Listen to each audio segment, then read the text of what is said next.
Diametrically opposed philosophies. Pragmatism versus art. Intense, tactical, generational. I'm going to go with one word, which is morbo. It's a Spanish word that's difficult to translate into English, but it's about the feeling of rivalry, how it gets inside your body. For a long time, they've really wanted to get one over on the other guy, and nothing else really mattered.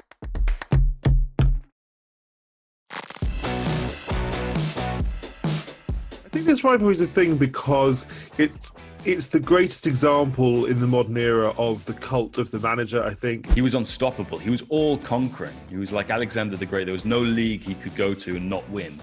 There was no league he could go to and not charm. It's two incredibly intelligent, successful, charismatic, smart guys who both have huge egos and incredibly different conceptions of how football should be played. And all of a sudden, Pep Guardiola comes to Barcelona, sweeps all before him, and yet the only man who can stop him, it appears, is Jose Mourinho. And it's become as much of a show in its own way as the Messi versus Ronaldo drama. Well, if you go back to the sort of mid-late 90s, Guardiola was a player at Barcelona. Mourinho was actually a part of Bobby Robson's and then Louis van Gaal's coaching staff. By all accounts, in those days, they got on well. They talked, they shared ideas. There are some lovely old pictures of the two of them at the side of the training pitch, sort of deep in conversation, laughing and smiling, not realising what would lie ahead for them. He was trying to make a name for himself, but he wouldn't have had the respect that Pep had. And I wonder if there was maybe a seed planted there of Jose thinking that he deserved more, that it wasn't fair that Pep got all the attention, got all the respect. I think the rivalry probably first started in earnest in 2008 when Guardiola and Mourinho both went for the Barcelona job. Mourinho had won 2 Premier Leagues with Chelsea, he'd won the Champions League with Porto. He was really the superstar of European football. And Guardiola hadn't won anything. Like, he'd just been the Barcelona B coach, I think, and was just a young guy with no top-level experience. And Guardiola got the job, and I think this broke Mourinho on some level. The 2010 Champions League semi-final. I think what really sparked again that rivalry is what happened afterwards. When Mourinho ran onto the pitch with his arm outstretched like this, pointing to the Inter fans up in the gods at the Camp Nou, and the sprinklers coming on at Barcelona. Victor Valdés trying to restrain him. Victor Valdés couldn't hold him back. Nobody could hold him back. And he was going to be the one who would stop Pep and stop Barcelona. The Bernabeu press room, during that storm of Clásicos in April 2011, when everybody's waiting for Pep to come into the press conference, and Guardiola walks in, and before he even takes any questions, he says, "Which is Mourinho's camera here? I want to look down Jose's camera. I want to speak directly to you, because in here in this press room, you know, you're the chief. You control what goes on here, and full respect to you for that, but that's not so important. What really matters is what happens out there on the pitch. My team is better than your team, and we're going to beat you tomorrow night." And that is what happened. Barcelona went out, they beat Madrid 2-0. Mourinho would always object to the idea of Guardiola playing pure, wonderful football and Mourinho playing, you know, the dark arts. I mean, there were plenty of dark arts on both sides that night, because Madrid, I would say, were violent. Barcelona's players were sort of throwing themselves on the ground and milking it for all it's worth. And Guardiola really sort of established himself on a higher plane to Mourinho. His team's on a higher plane than Mourinho's teams, and I think that has really been the case ever since.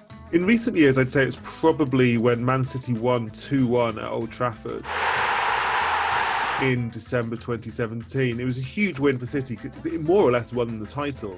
And also it kicked off in the tunnel afterwards. There was a big row involving Ederson and the change rooms and everything. That's really the only time since Guardiola and Mourinho have both been working in England that we've seen any kind of tension or controversy or drama akin to what we saw in the good old days when they were at Barcelona and Real Madrid. I think the clash of styles has been absolutely integral to the rivalry, really. You know, Mourinho, if he was trying to stop Guardiola, beat Guardiola, it was like he was getting in the way of beauty, that he was stopping some great artist painting a picture or sculpting a statue or something. Guardiola's proactive, Mourinho's reactive. It's two completely different conceptions of the game. I think one of the great lines that is so evocative of this rivalry is what he said after the semi-final second leg between Inter and Barcelona, which was, "We did not want the ball. We didn't want the ball. They controlled possession, we controlled the space." And I think in that, that really set the tone for this rivalry for the next decade. I think ultimately Guardiola's style is the football of the future rather than Mourinho's, and that in part is why Guardiola has continued to have so much success in recent years and Mourinho hasn't. Mourinho, until the last few years, he was very keen always to say about how he's won 25 titles. It's a phenomenal record, the number of trophies he's won, but he stopped talking about 25 titles because Guardiola has now won more than him. Mourinho definitely was a great manager, and he definitely was a great Real Madrid manager. There was probably nobody who could have done the job that he did at Madrid. The reason he was signed by Madrid was to come in and knock Pep Guardiola off his perch. In the end, Guardiola decided to leave Barcelona, and that was even seen as a triumph for Mourinho in Madrid. There is something epic about, Jose's story. Jose has gone to clubs that, have winning traditions, but have gone for a long time without winning anything, or winning something that matters to them. Mourinho, in some respects, also is relatable. He is, he says things that fans often want to hear, or how fans relate to each other when they talk or think about their rivals, their other clubs. And I think that's made him such a compelling personality. Mourinho could get sacked tomorrow and he'd still be an all-time great. Guardiola, I think, is arguably the most important man in modern football history for how he's changed how teams play at the very top level. Mourinho, I don't know if he has changed how teams play at the very top level, but he has had success and he's won trophies that will endure forever. Guardiola might leave a longer legacy. I mean, some people might argue that trophies are a legacy in and of themselves, but clearly they are two of the most significant figures in the modern history of the game. Pep. Pep. Guardiola. Guardiola is still, I would say, at the very top of his game and at the very top of the game. You can see that he's evolving as a coach. He's taking on board what he needs to do to win, especially in England. And, you could see him continuing to do that for 5 to 10 years. Wouldn't be a huge surprise. Mourinho's been sacked for second time at Chelsea, Manchester United, and frankly, his time at Tottenham isn't going as many people first hoped. So I think Guardiola will continue to win trophies into the future, but I don't know if that's true of Mourinho.